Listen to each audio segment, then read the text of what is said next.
Pasemos ya luego este preámbulo a la insuficiencia cardíaca. Como hemos visto, viene acá el mayor número de preguntas en los exámenes. Tenemos, importante, saber qué es precarga y saber qué es poscarga, si no, no puedo hablar de insuficiencia cardíaca. Precarga.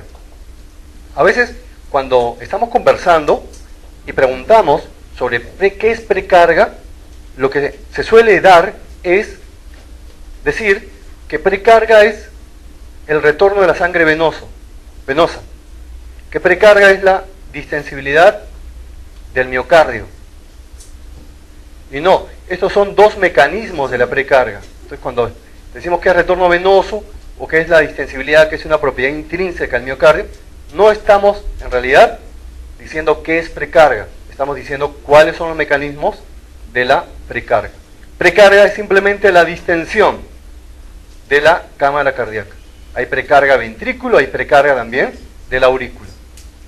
Poscarga, como hemos visto, ¿qué es poscarga? Es la tensión que se produce en la pared del miocardio, en la pared del ventrículo. ¿Y para qué?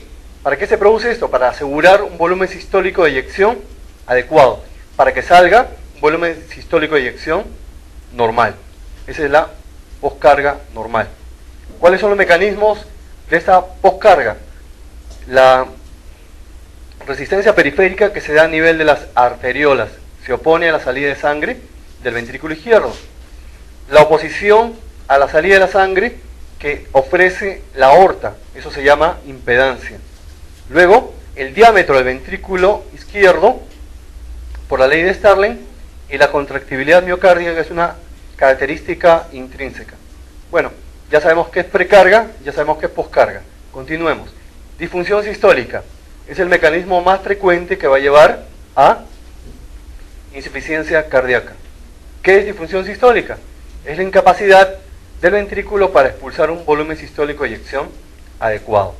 Es por eso que la disfunción sistólica, cuando vemos un ecocardiograma y quiero saber si es por disfunción sistólica o por disfunción diastólica, ¿qué tengo que ver? Fracción de eyección. Si la fracción de eyección está disminuida, estoy demostrando que es por disfunción sistólica. A propósito, a la insuficiencia cardíaca diastólica se le dice ahora insuficiencia cardíaca con fracción de eyección normal. Ya no suele decirse insuficiencia cardíaca diastólica. Ahora vamos a hacer un ejercicio. Tenemos por un lado la precarga y por otro lado la poscarga. Y es un paciente que tiene disfunción sistólica, es decir, que voy a encontrar que tiene tercer ruido. ¿Cómo estará el choque de punta en un paciente que tiene disfunción sistólica? El choque de punta va a estar desplazado.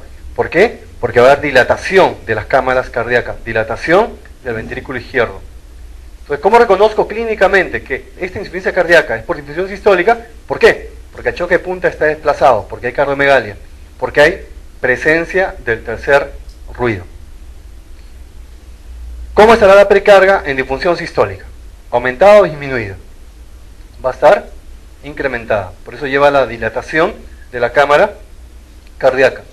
¿Cómo va a estar la poscarga? Tiene que estar incrementada para tratar de normalizar el volumen sistólico que va a salir del ventrículo. Entonces tenemos, en disfunción sistólica van a estar incrementados tanto la precarga como la poscarga. Hagamos lo mismo para disfunción diastólica, conocido ahora como conocido como insuficiencia cardíaca con fracción de eyección normal. ¿Cómo estará la precarga? ¿Qué es disfunción diastólica? Es el incremento de la resistencia para el llenado de uno o ambos ventrículos. Es decir, va a haber menor ingreso de la sangre a los ventrículos. Entonces, ¿cómo va a estar la precarga? Va a estar disminuida. En ese caso no espero encontrar choque de punta desplazado, no espero encontrar cardiomegalia. ¿Y cómo va a estar la poscarga? Tiene que estar incrementada para tratar de normalizar la disminución del volumen sistólico de eyección. Conclusión, en la disfunción diastólica tenemos precarga disminuida y poscarga incrementada. Etiología. La etiología más frecuente de insuficiencia cardíaca es hipertensión arterial y cardiopatía isquémica crónica. En nuestro medio, ¿cuál será más frecuente? Hipertensión arterial. Y por ahí apenitas, pisando los talones, insuficiencia cardíaca, coronaria, crónica. En España, ¿cuál será más frecuente? En Estados Unidos, hipertensión arterial. En Inglaterra, insuficiencia coronaria. En España, también insuficiencia coronaria. Después acá en nuestro medio, en tercer lugar, tenemos cardiopatía valvular y luego ya las miocardiopatías, que pueden ser primarias o que pueden ser asociadas a enfermedades sistémicas. Vamos con preguntas acerca de la etiología. ¿Qué es lo que más preguntan de insuficiencia cardíaca? Preguntan más sobre etiología y sobre tratamiento. Eso es lo que más preguntan. Etiología. La causa más frecuente de insuficiencia cardíaca es, debo buscar acá, debo buscar hipertensión arterial, o también debo buscar insuficiencia coronaria crónica. Hipertensión arterial no la veo. En segundo lugar, cardiopatía isquémica crónica. Esa es la respuesta. Después que viene, cardiopatía valvulares, que no está. Después que viene, miocardiopatía. Y después ya todas las demás. Glomerulonefritis aguda, ¿puede ser causa de insuficiencia cardíaca? ¿Sí? Podría ser causa, pero en ese caso, insuficiencia cardíaca, pero con corazón normal, cuando hay sobrecarga hídrica.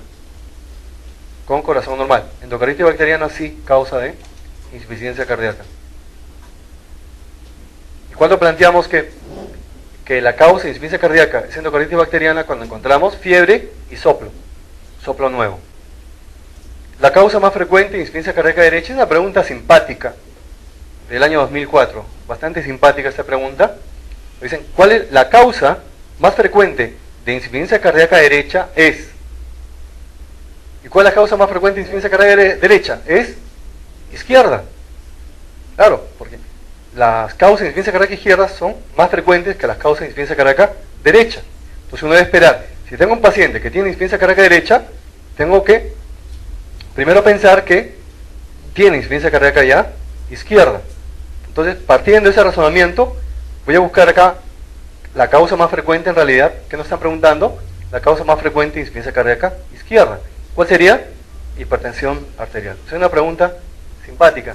En realidad nos están preguntando cuál es la causa más frecuente de insuficiencia cardíaca izquierda.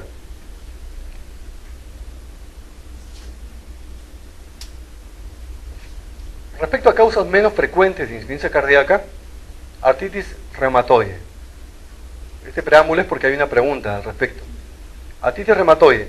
Acá hay un estudio en la Clínica Mayo de 1100 personas, fase 4, con artritis reumatoide se encontró que el riesgo para insuficiencia cardíaca es el doble.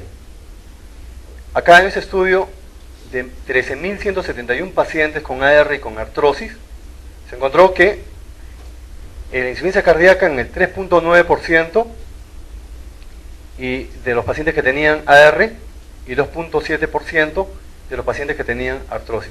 Pero, ahí viene el pero, son pacientes que tienen comorbilidad, porque vieron que si solamente tenía AR, sin comorbilidades, sin factores de riesgo cardiovasculares, la presentación fue de 0.4%.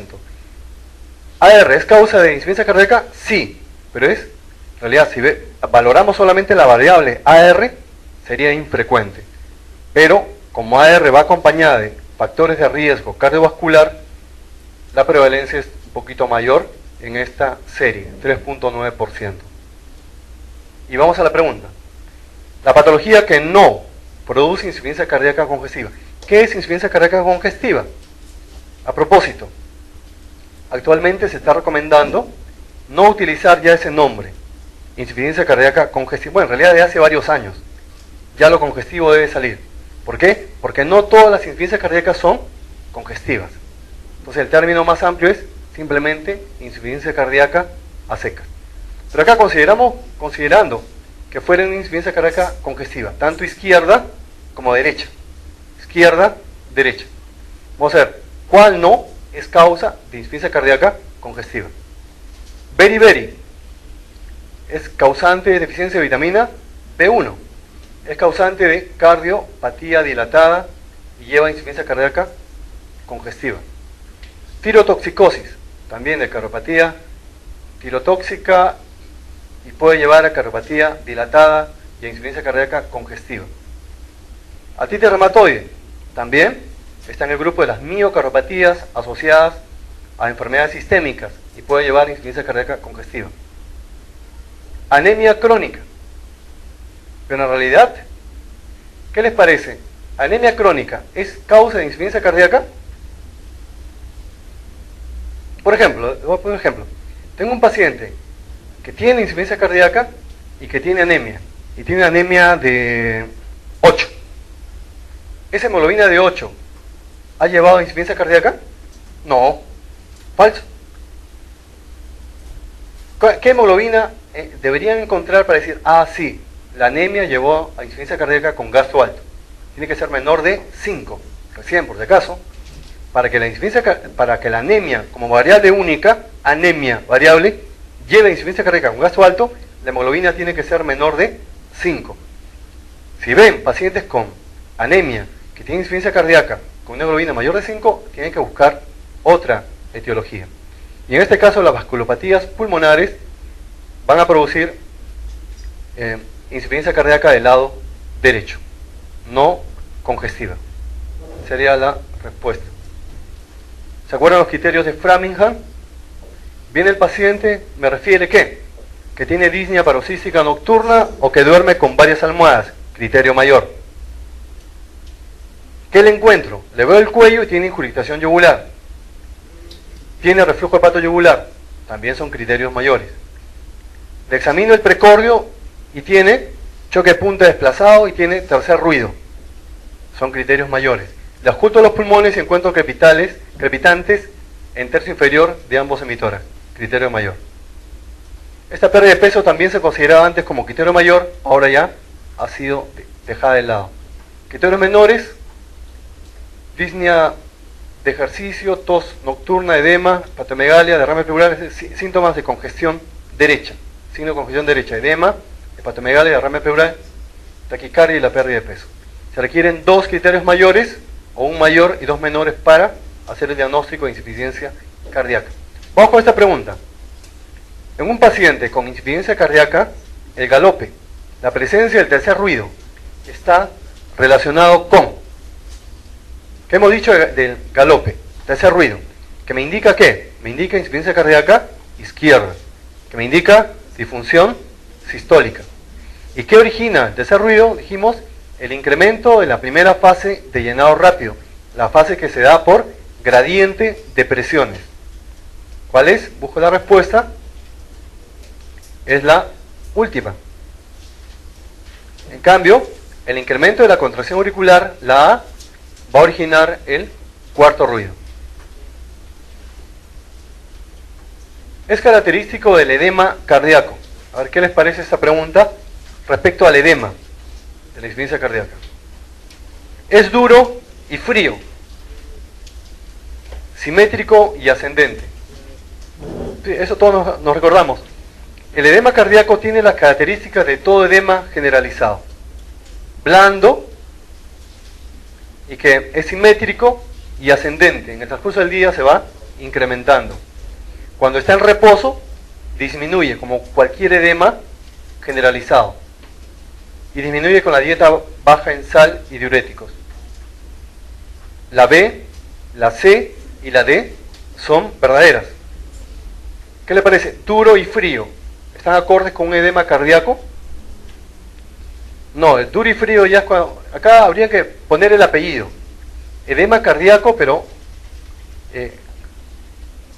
¿cómo le pondríamos?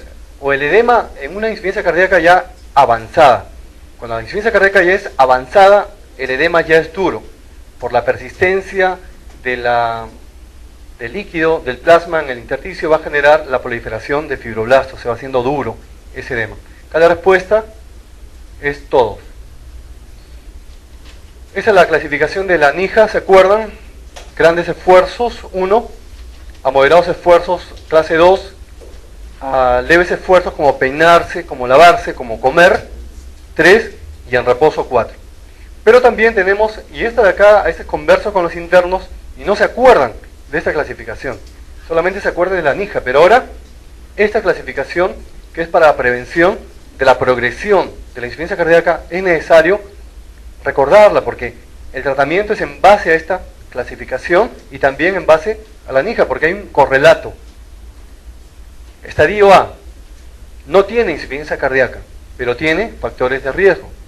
No tiene cardiopatía tampoco. Es diabético o es hipertenso. B, es una insuficiencia cardíaca asintomática. ¿Y por qué es asintomática? Porque los mecanismos compensadores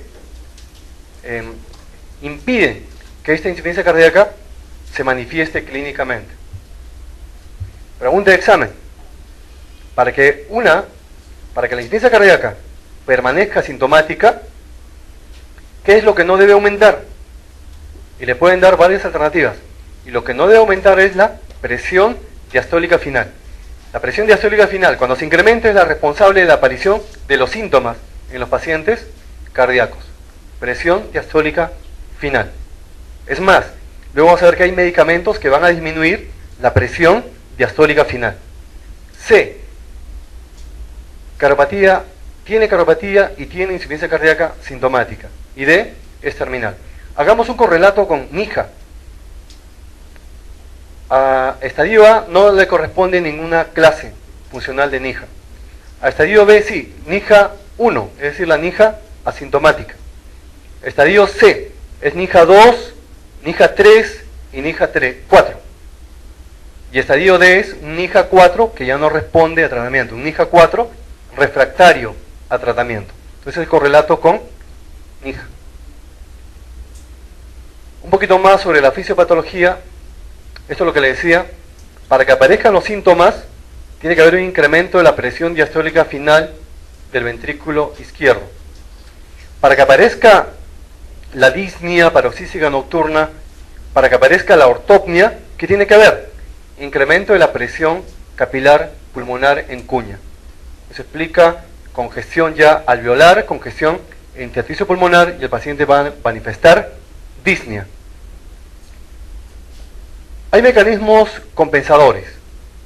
Si tenemos un paciente con insuficiencia cardíaca, que ha habido una disminución del gasto cardíaco, para que no haga síntomas, aparecen los mecanismos compensadores.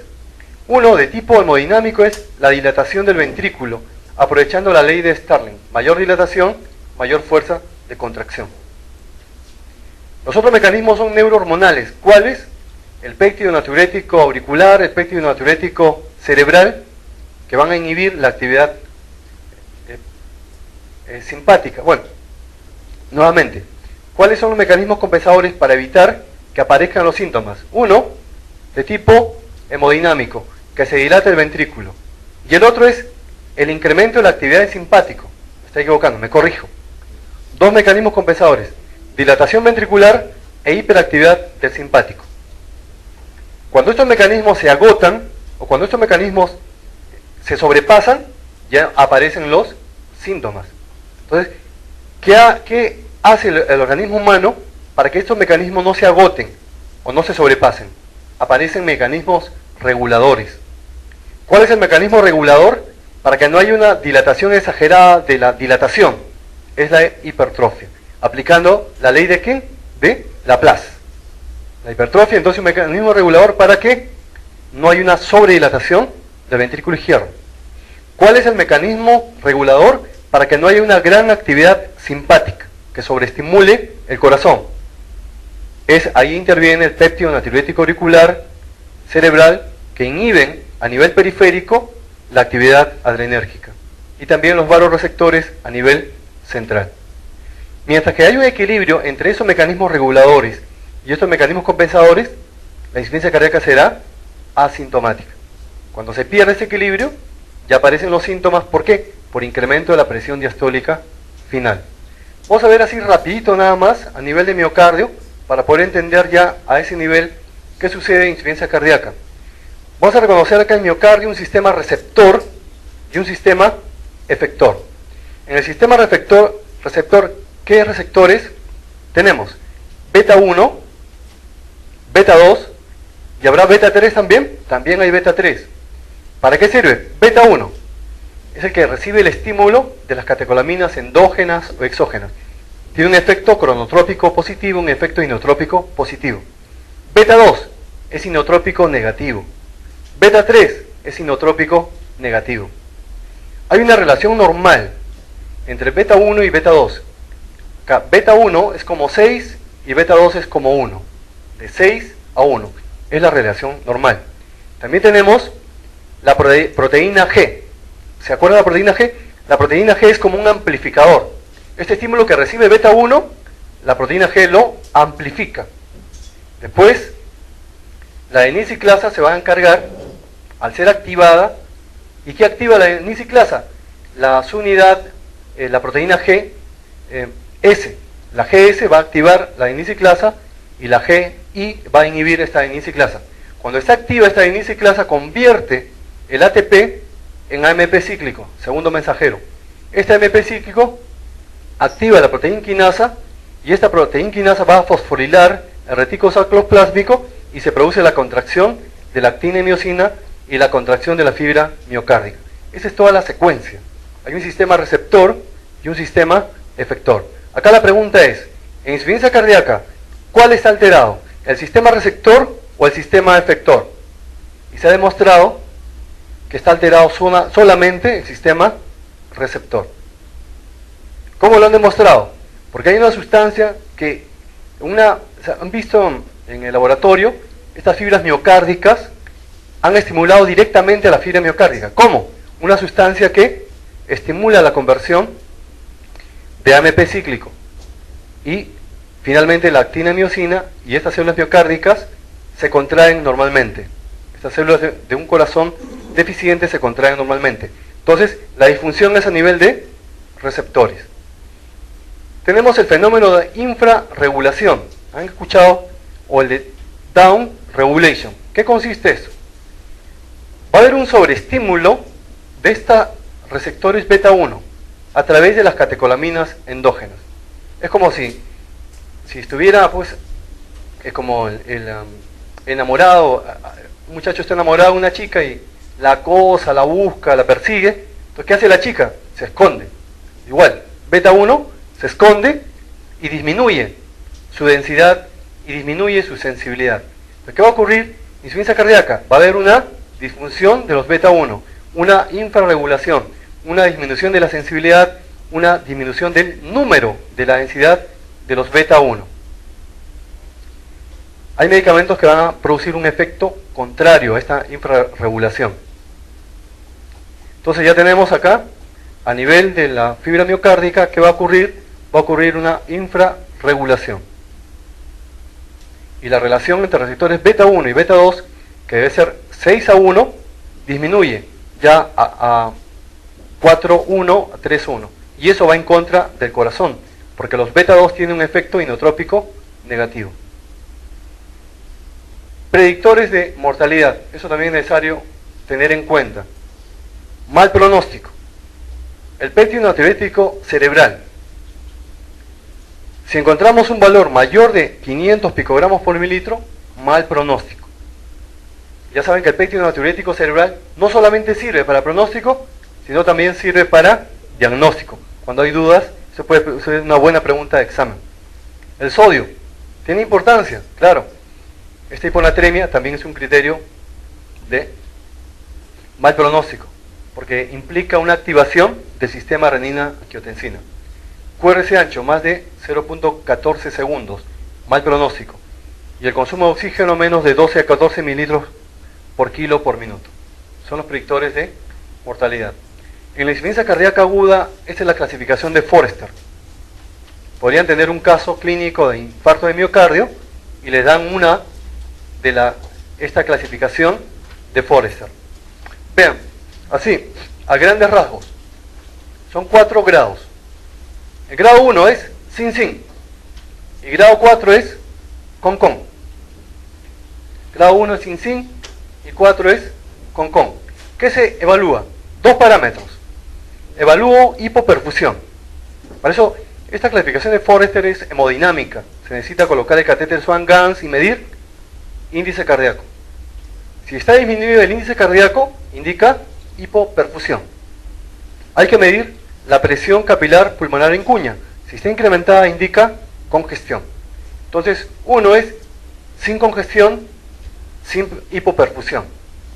4 es con congestión, con hipoperfusión. En uno, tanto el índice cardíaco como la presión capilar pulmonar en cuña son normales. En 4, el índice cardíaco está disminuido y la presión capilar pulmonar en cuña está incrementada.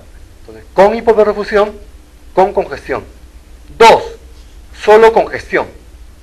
¿Okay? Solamente incremento de la presión capilar pulmonar en cuña. 3, solo hipoperfusión. Solamente hay una disminución del índice cardíaco. Nada más. Una par de palabras, el tratamiento. ¿Qué le doy de tratamiento? Si es un Forester 3 que tiene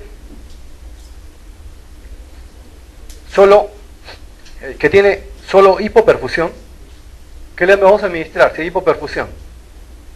Fluidos, dobutamina. 4, si tiene congestión con hipoperfusión, dobutamina, y si hay hipotensión, más dopamina. Vamos a verlo esto ahí. Bueno, ¿recuerdan esto? Si es un Forester 4, para la hipoperfusión, que es lo más importante, ¿qué le vamos a dar? Dobutamina. Y si hay hipotensión arterial, dobutamina más dopamina. Y si no resulta con la dopamina, ¿qué le asocian? Adrenalina.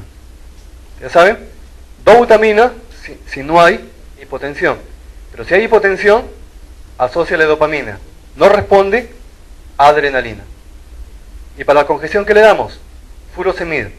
Pero me dirán, pero si está hipotenso, ¿le voy a dar furosemida? ¿Le va a bajar más la presión? Entonces, ¿qué manera tenemos de dar furosemida y que no nos baje más la presión? Hay que dar furosemida en infusión. La furosemida en infusión está demostrado que es más efectivo que dar en bolo. Pero aún así, si vamos a empezar furosemida en infusión, tenemos que empezar con lo clásico. 2 ampollitas de furosemida en bolo, o sea, 40 miligramos en bolo, y arrancamos nuestra infusión. 5 miligramos por hora, 10 miligramos por hora. Sin miedo, porque es clase 4. Esta pregunta, ¿cuál de los siguientes fármacos disminuye la mortalidad en la insuficiencia cardíaca con disfunción sistólica? Lo único que tengo que recordar acá es que cualquier fármaco que disminuya la actividad neurohormonal, cualquier fármaco que inhiba la actividad neurohormonal, ese fármaco aumenta la sobrevida. ¿Y actividad neurohormonal de qué? Del simpático. Entonces ahí están los beta bloqueadores. ¿Actividad neurohormonal de qué? Del sistema renina-angiotensina. Ahí están los YECA, ahí están los ARA2. Que inhiba a la aldosterona. Ahí tienen a la espironolactona. Todos esos fármacos que inhiben la actividad neurohormonal, se ha demostrado que van a disminuir la mortalidad, que va a aumentar la sobrevida. Entonces busco de acá, y carvedilol es el beta bloqueador, que es no selectivo, es uno de los que se aconseja que se usan para insuficiencia cardíaca en pacientes que están clínicamente estables. Lo demás, digitálicos, no está demostrado que disminuyan la mortalidad. Los vasodilatadores como isosorbide tampoco, diurético de asa menos, la dobutamina tampoco. ¿Para qué sirven entonces estos medicamentos? Sirven para mejorar la clase funcional, sirven para mejorar, disminuir la sintomatología, pero no van a mejorar la sobrevida. Una pregunta parecida, el anterior es de Enan. Están preguntando qué fármacos aumentan la sobrevida, pacientes con disfunción sistólica. Y vean, ahora esta pregunta es de salud y básicamente es lo mismo. Entonces, están preguntándose tratamiento.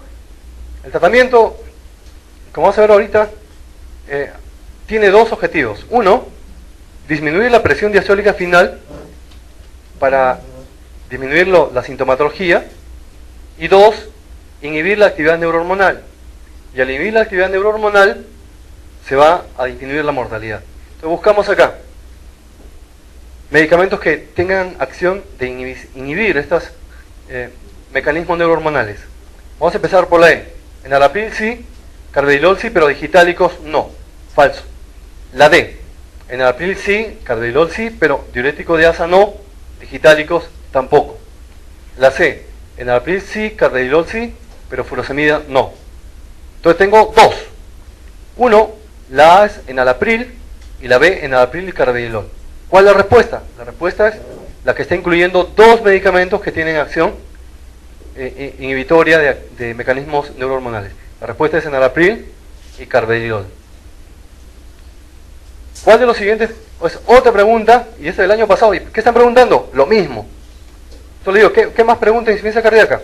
Preguntan sobre etiología, preguntan sobre tratamiento. Y como están viendo, quieren ver que el tratamiento, cuáles reducen la mortalidad. Y tienen acá, ¿cuál de los siguientes fármacos reduce la mortalidad en los enfermos con insuficiencia cardíaca congestiva? Buscamos enalapril. Puede buscar un ARA2 también, puede buscar beta bloqueador, puede buscar la espironolactona. Digital no, diurético asa tampoco, este antiarrítmico tampoco, y la aspirina va a disminuir la mortalidad, pero no en insuficiencia cardíaca. NAN, 2010. Varón, adulto mayor, tiene más de 60 años, es hipertenso y tiene insuficiencia cardíaca, clase funcional 2. Es de suponer que la causa de esta insuficiencia cardíaca ha sido la cardiopatía hipertensiva. De ello puedo generar una pregunta. La insuficiencia cardíaca, en nuestro medio, la causa más frecuente es hipertensión arterial. Pero saben que hay dos mecanismos que llevan a la insuficiencia cardíaca: disfunción sistólica y disfunción diastólica. Entonces mi pregunta es, ¿hipertensión arterial va a producir con más frecuencia insuficiencia cardíaca por disfunción sistólica o por disfunción diastólica? ¿Cuál es la respuesta? Parecería sistólica, pero la respuesta es diastólica. O sea, por la hipertrofia concéntrica, va a dar lugar a una disminución del llenado del ventrículo izquierdo y disfunción diastólica, insuficiencia cardíaca con fracción de eyección normal. Bueno, está en clase 2, que significa que hay disnea a moderados esfuerzos. En tratamiento crónico, ¿cuál de los siguientes fármacos reduce la poscarga del ventrículo izquierdo? Ya saben qué es poscarga, es la tensión necesaria en la pared del ventrículo para expulsar un volumen sistólico de eyección adecuado. ¿Cuál de estos medicamentos va a disminuir la poscarga? ¿La poscarga de qué depende? Depende de la contractibilidad del miocardio. ¿De qué depende? Del diámetro inicial del ventrículo izquierdo. ¿De qué depende? De la impedancia, la resistencia que ofrece la aorta para que salga la sangre del ventrículo izquierdo. ¿De qué depende? De la resistencia que ofrecen las arteriolas. Y eso se llama resistencia vascular sistémica o resistencia periférica. Entonces, ¿cuál de estos fármacos va a disminuir la poscarga? ¿Y cuáles están indicados en insuficiencia cardíaca? Enalapril, amiodarona y furosemida. La furosemida va a disminuir la precarga o la poscarga. La precarga, por eso se debe usar con mucho cuidado la furosemida en pacientes que tengan disfunción diastólica. Con mucho cuidado, igual que los vasodilatadores. Entonces aquí va a disminuir la poscarga el que sea vasodilatador.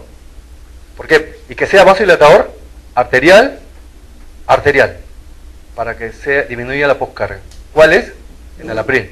Enalapril es un vasodilatador arterial y también un vasodilatador venoso. Cuando enalapril, bueno, luego lo menciono. Entonces la respuesta es enalapril. Enalapril es la respuesta. Vamos al tratamiento. Rapidito nada más esto. Estadio A. En estadio A es el paciente que no tiene insuficiencia cardíaca, no tiene cardiopatía, pero tiene factores de riesgo cardiovascular. ¿Cuál es mi objetivo en este caso? Evitar que haga cardiopatía. Entonces, ¿qué tengo que indicar? YECA. ¿Es diabético? YECA. ¿Es hipertenso? YECA. Estadio B. Ya cuando tiene cardiopatía, tiene insuficiencia cardíaca, pero es asintomática. ¿Por qué es asintomática? Porque todavía no hay una elevación significativa de la presión diastólica final por la acción de los mecanismos compensadores, de la dilatación del ventrículo, de la acción de las catecolaminas. En ese caso, está indicado los YECA beta bloqueadores. Se correlaciona con clase funcional 1, con NIHA 1. Esto es lo más importante. Estadio C. Estadio C, NIHA 2 o NIJA 3 y 4. Si es NIJA 2, a los YECA y los beta bloqueadores, ¿qué le vamos a asociar? Diuréticos distales, tiazidas. Si es NIJA 3 y 4, ya le agregamos ¿qué? Espironolactona, le agregamos diuréticos de asa digitálicos. Vean, esa pregunta puede ser, pregunta de examen. ¿A partir de qué clase funcional vamos a ya indicar digitálicos? Clase 3. Espironolactona, clase 3. Diuréticos de asa, clase 3. Ni hablar, no pueden fallar ante esa pregunta. Y luego estadio D. Estadio D es clase funcional 4, refractaria al tratamiento. Estos pacientes ya pasan a protocolo de trasplante.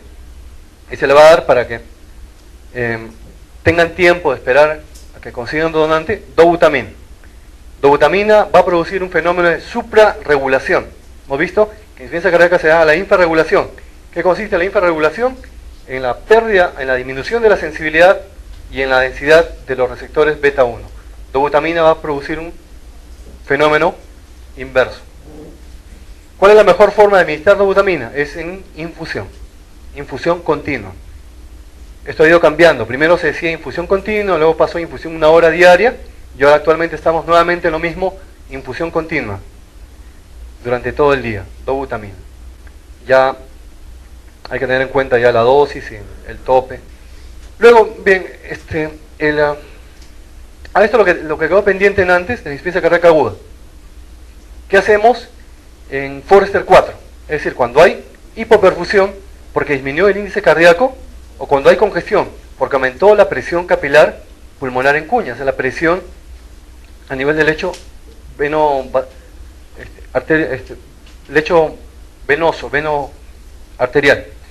Tienen acá dobutamina, que es un inotrópico positivo, o el otro inotrópico es la inhibidor de la fosfodiesterasa. ¿Cuál es el papel? O estos inhibidores de la fosfodiesterasa es que aumente el AMP cíclico. ¿Cuáles conocemos? Milrinona o anrinona. O los vasodilatadores también. Pero, cuando hay una disminución severa de la presión arterial, ¿cuánto sería una disminución severa de la presión arterial? Que esté por debajo de la sistólica de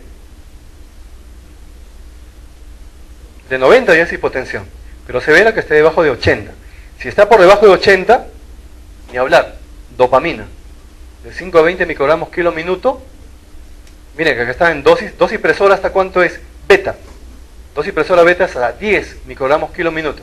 Acá estamos sobrepasando los 10 microgramos kilo minuto. ¿Qué puede suceder? ¿Cuál es el peligro cuando yo doy una dosis inotrópica, una dosis presora de dopamina que supera los 10 microgramos? Que voy a llevar a producir daño renal. Voy al paciente una insuficiencia renal. Entonces, ¿qué hago para proteger esto? Es que le sigo dando dobutamina, porque dobutamina es un vasodilatador. Entonces, si van a dar dopamina a dosis presora alfa, es decir, más de 10 microgramos por kilo minuto, no dejen de dar dobutamina, porque la dobutamina está protegiendo al riñón. Y si aún así no da resultado con esta dopamina, asociamos adrenalina, 0.5 a 30 microgramos por minuto. Y si no da resultado con adrenalina, Dios es peruano, nada más. Varón adulto mayor. Ya estamos acá en lo que es efectos secundarios de los medicamentos para la insuficiencia cardíaca.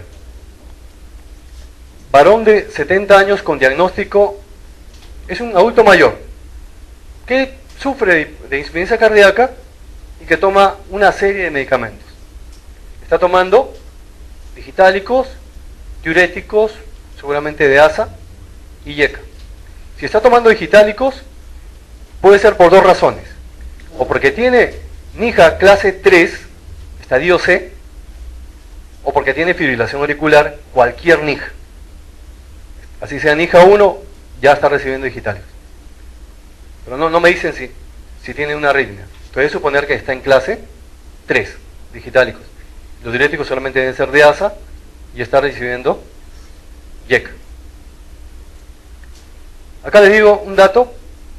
¿Qué pasa si el paciente está en clase funcional 4 y yo sospecho que los YECA no son muy efectivos, que digamos?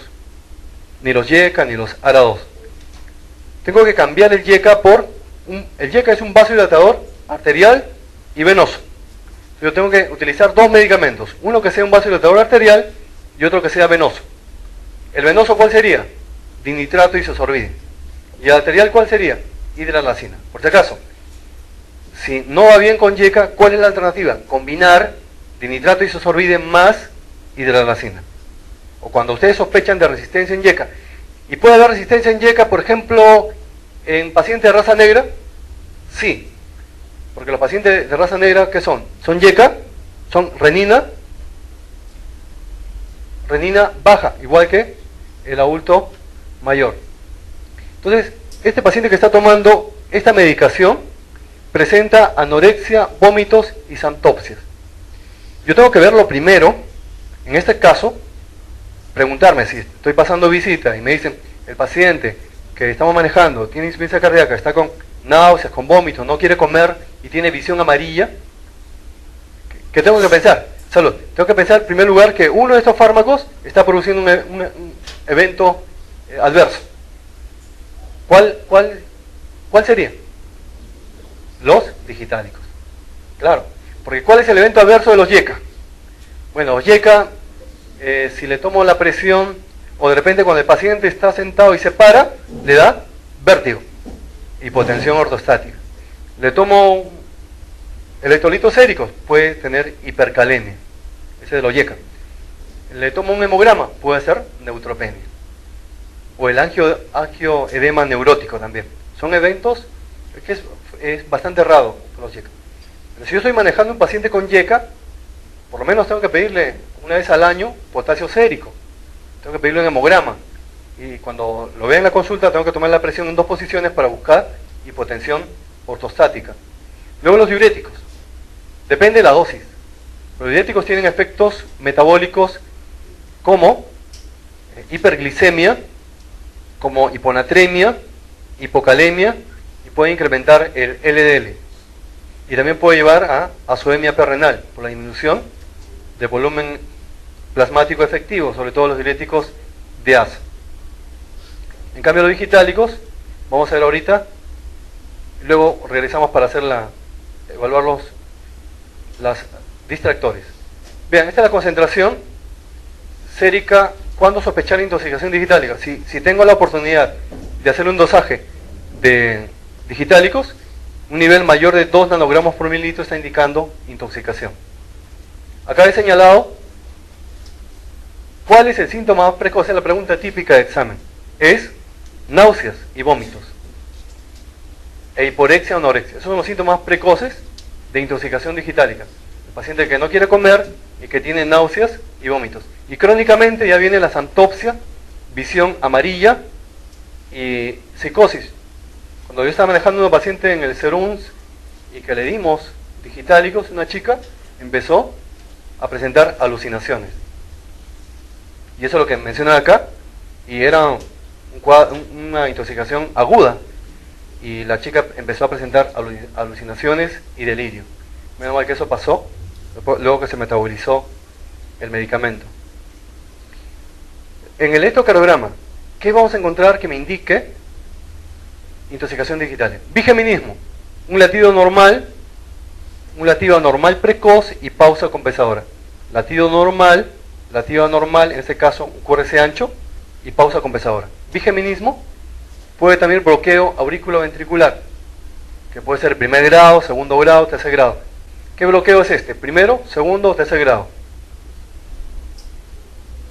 Primer grado no es, porque primer grado es una prolongación constante del PR, más de 0,20 segundos. Y acá lo que estoy viendo en realidad son dos ondas P que se miran. Una onda P, esta de acá conduce, y la otra onda P no conduce. Entonces yo quiero saber si eso es un bloqueo de segundo grado o es un bloqueo de tercer grado. ¿Por qué no es de tercer grado? Porque en tercer grado no existen PR. ¿Y cómo sé que no existen los PR? Porque todos son de desigual duración. En cambio estos PR son de la misma duración. O sea, esto no es de tercer grado. Esto es de segundo grado. Entonces yo quiero saber si es del MOVIS 1, donde hay fenómeno de Wenckebach, o MOVIS 2. Acá veo el fenómeno de Wenckebach. ¿En qué consiste el fenómeno de Wenckebach? Que el PR se va prolongando hasta que la onda P ya no conduce. Acá no hay fenómeno de Wenckebach. Acá, ¿qué estoy viendo? Estoy viendo una intermitencia. Estoy viendo un bloqueo AB de segundo grado, MOVIS 2, intermitente. Y es 2-1. Porque una P conduce y una P no conduce. Bloqueo de segundo grado, MOVIS 2. MOVIS 2 significa que de pronto la onda P deja de conducir y no se forma el QRS. No hay fenómeno de Wenckebach. Puede haber taquicardia auricular. La pregunta de examen es esta. De estas arritmias, ¿cuál es la que tiene mayor valor predictivo para hacer diagnóstico de intoxicación digitálica? La respuesta es bigeminismo. ¿Qué hacemos? Si rápido. Si hay bigeminismo, bueno, lo primero que hay que hacer es suspender el tratamiento, que ya no siga tomando el digitálico. Y administrar potasio, si hay bigeminismo. Suspender el tratamiento. Si hay bloqueo AB, marcapaso. Pero el marcapaso será para un MOVIS 1 o para un MOVIS 2. El marcapaso para un MOVIS 2. O 3, ni hablar. Marcapaso por lo menos transitorio. Una cosita más. ¿Por qué en los pacientes adultos mayores, los pacientes que tienen más de 60 años, la digoxina saben que viene en tableta de 0,25 miligramos? Preferimos dar la mitad, nada más, media tableta. ¿Por qué? Porque el adulto mayor tiene mayor riesgo de intoxicación digitálica. ¿Por qué? Porque tiene menos masa muscular. Porque ¿dónde se va a impregnar el digitálico? Es en el músculo esquelético. Si el adulto mayor tiene menos masa de músculo esquelético, va a haber mayores niveles de digitálicos en sangre y se va a intoxicar. Por eso el adulto mayor, media tabletita nada más de digoxina. Otra cosa, ¿por qué? Un requisito para dar digitálicos es que el potasio sérico esté normal. Si el potasio sérico está disminuido, hay mayor riesgo de intoxicación digitálica. ¿Por qué? Porque ¿cómo actúan los digitálicos? Los digitálicos son inotrópicos positivos y cronotrópicos negativos que van a actuar a nivel de la bomba de sodio potasio, activándola o inhibiéndola. Inhibiéndola. Van a inhibir la bomba de sodio potasio. Esa es la acción del digitálico. Ahora yo pregunto, cuando tengo un paciente que tiene hipocalemia, ¿qué va a pasar con la bomba de sodio potasio? ¿Se va a activar o se va a inhibir? Se va a inhibir. Entonces vean que es el mismo mecanismo de acción que tienen los digitálicos. Por eso que el paciente se va a intoxicar más rápidamente.